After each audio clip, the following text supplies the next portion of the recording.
Welcome back. If you've just joined us, you're watching the news at 10 on Channels Television, coming to you live from Lagos. A reminder of our top stories. Code of Conduct Tribunal delivers landmark judgment to acquit Senate President of charges of false declaration of assets and corruption. Jubilation among supporters as Senate President Bukola Saraki declares faith in the judiciary. Federal government convenes meeting of Southeast leaders, tell them to ignore threats issued by Arawa youths. And death toll in the London Tower block fire rises to 12, scores in hospital with 20 in critical condition.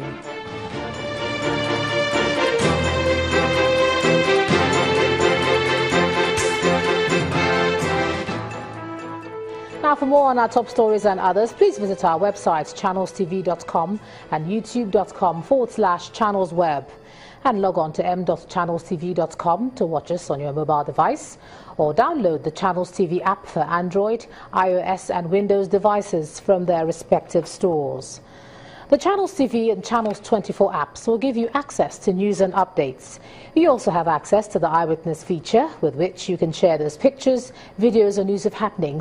Just install the app, then tap and swipe to reveal the menu, then follow the instructions. The Minister of Information and Culture, Alhaji Lai Mohammed, has asked Nigerians not to panic or find alternatives outside the country in the face of current threats by the Arawa or Biafra group. Alhaji Lai Mohammed told State House correspondents after the Federal Executive Council meeting that the federal government is addressing the matter. He further reiterated that everywhere remains safe in Nigeria and everyone is free to live in any desired part of the country. The idea is not just to assure Nigerians that we're doing something about it, but also to give comfort to all Nigerians that this matter is completely under control, to assure Nigerians that any Nigerian anywhere is safe. The security authorities are completely at top of the matter, and that they will do decisively any conduct that we believe is going to create instability in the country. So there's no need for anybody to panic. There's no need for anybody to move from any part of the country. The security agencies are on top of the matter, and there's no reason for anybody to panic. All right, now here's Gloria Umezuke with more. Hey, Gloria. Well, thank you, Ijoma. The Inspector General of Police, Ibrahim Idris, has deployed a team of policemen to permanently patrol the Abuja-Kaduna Highway. The deployment of the 500 men follows the rising case of kidnapping and armed robbery on that route. The Deputy Inspector General of Police in charge of operations, Mr. Josa Kabila, who inaugurated the squad in Kaduna, says the tactical team will complement the effort of the Special Anti-Kidnapping Squad earlier deployed. The federal government today arraigned 5 suspects for allegedly importing 661 pump-action rifles into the country without authorization. The accused persons appeared before Justice Ayokunle Faji at the Federal High Court in Lagos. They are Mahmoud Hassan, Oscar Okafor, Donatus Achinulo, Matthew Okoye, said to be at large, and Salihu Danjuma. The Attorney General of the Federation and Minister of Justice said the accused brought the rifles into the country from Turkey through the Apapa port in Lagos, using a 40-feet container which they falsely claimed contained steel doors. According to the prosecution, in order to evade payment of customs duty, the accused allegedly forged a bill of lading issued at Istanbul on January 9, 2017, falsely claiming that it was issued at Shanghai, China. The offences are said to be contrary to Sections 1 and 3 of the Miscellaneous Offences Act 2014. The accused persons, however, pleaded not guilty when the charges were read to them. Justice Faji then adjourned the case till September 12, 2017. The House of Representatives has resolved to investigate the social investment program of the federal government, describing its implementation as faulty. The matter was brought to the fore when the lawmakers raised a motion on the need to appraise the modalities for implementing the program. Our correspondent, Lanre Lasisi, reports. Vice President Yemi Oshibanjo standing with some beneficiaries of the Social Investment Program at an event in Abuja. It's a program over which this lawmaker from the House of Representatives has sponsored a motion. He says there is a need to appraise the modalities for implementing the program as his constituents have not benefited from it. I was also cognizant of the fact that the school feeding program has covered 7 states of the Federation, and there are no credible statistics as to how far the other elements have gone among the 36 states of the Federation. Others appear to agree with him. Mr. Speaker, it is my candid opinion that this project has failed and has failed woefully. But Mr. Speaker, the way and manner this particular program has been implemented leaves much to be desired. And we are talking about checking corruption in this country. Mr. Speaker, we are not ready. We are not checking any corruption. If anything, there's more corruption in the country today than ever. This program is not running in my state, and like my colleagues have said, it's not running in most states. The chairman of the House Committee on Poverty Alleviation attempts a defense, but it does not help the matter. All this implementation, more especially mostly the poor program, none of the members of the, including me as the chairman, was carried along. But in 2017, because of the intervention of the leadership, it was agreed that whatever they are going to do is going to be with the members of the participating of the National Assembly. He should be giving us more information rather than destroying the entire fabric of that program by saying that he wasn't carried along. What is being carried along? We don't want to be carried along. We want to have a legal framework and a proper modality for implementing this program. The House has mandated a joint committee to investigate the agency in charge of the Social Investment Program on the disbursement of over 41 billion naira, and also ensure that the programs are implemented in all federal constituencies. The committee is to submit a report in 2 weeks. Lanre Lasisi, Channels Television News. Well, that's it from the nation's capital. It's back to you, Ijoma. All right, now thanks a lot, Gloria. It's the season of rain, and the Nigeria Hydrological Services Agency has issued a warning to coastal states over imminent massive flooding.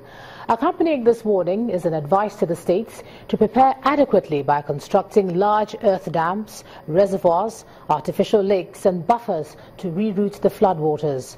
With the rains upon us, how quickly can the states respond? Joining me tonight on the news at 10 to look at this flood alert is the Director General of the Nigeria Hydrological Services Agency, Mr. Moses Beckley, and he joins me from Abuja. Thank you so much for joining us on the news at 10. My pleasure.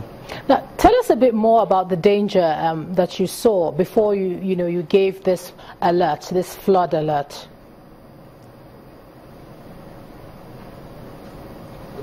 Yeah, thank you very much. Now, we observe that from our scientific investigations and from the measurement that we've gotten from various stations installed nationwide, that we are likely going to have some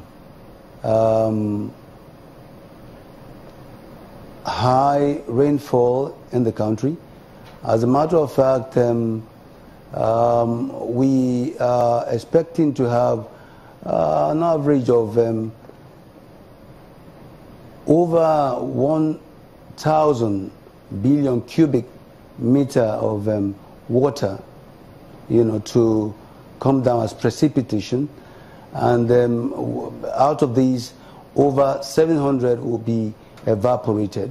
Consequently, about over 200 billion cubic meter will run off as runoff water, and added to the water expected from the outside through the Niger River and the Benue River,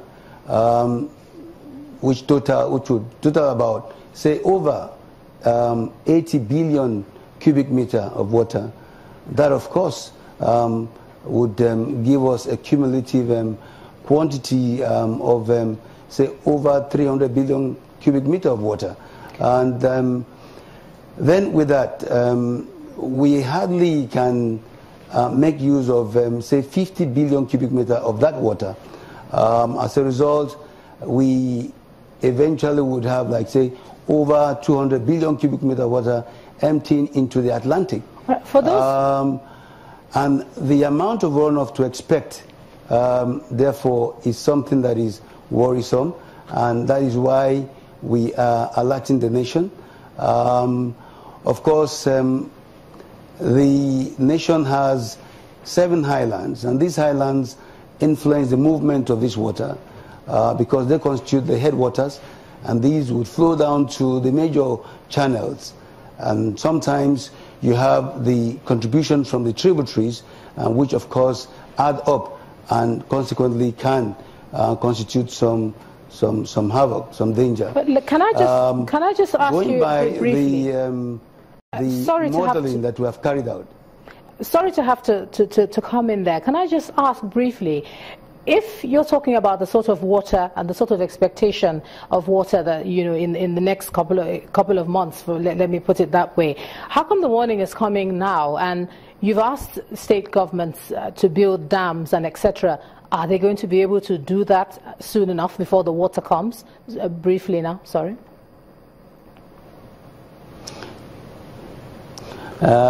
Of course not. But then the truth of the matter is that so much effort has been made by the federal government. And as you know, there are a number of dams constructed nationwide. And of course, even as we speak now, the state governments, even the local government authorities can still do some major excavations which will help to accommodate some of this excess water by way of routing this water from the major channels. And this will help a great deal by reducing the dynamic energy of this water and also the velocity, thereby reducing the, say, the quantum and the energy that will be going downstream. I think some efforts can still be made, and that is why we are coming out with these alert. Just on the 13th, that's yesterday, we came up with the annual flood outlook. In other words, to tell Nigerians what to expect in terms of flood scenarios for the country in all the 8 hydrological areas. And the major stakeholders were in attendance, and it's expected that after that presentation, we would now go on with sensitization down to the grassroots so that people can be better alerted, and then we'll go on to advise them on things that can still be done. You'll agree with me that even as we speak now, in some communities where there are no drainage systems, something can still be done so that that will help the flow of water. Again, we are saying that with what to expect, this is not to scare, but to just alert the nation so that preparedness can be heightened, and then thereby averting what could ordinarily be this devastating. If you will allow me to allude to last year, I mean to refer to what happened last year. Thank you so very much, Mr. Moses Beckley. Thank you so very much for sharing your thoughts with us on the News at 10 tonight.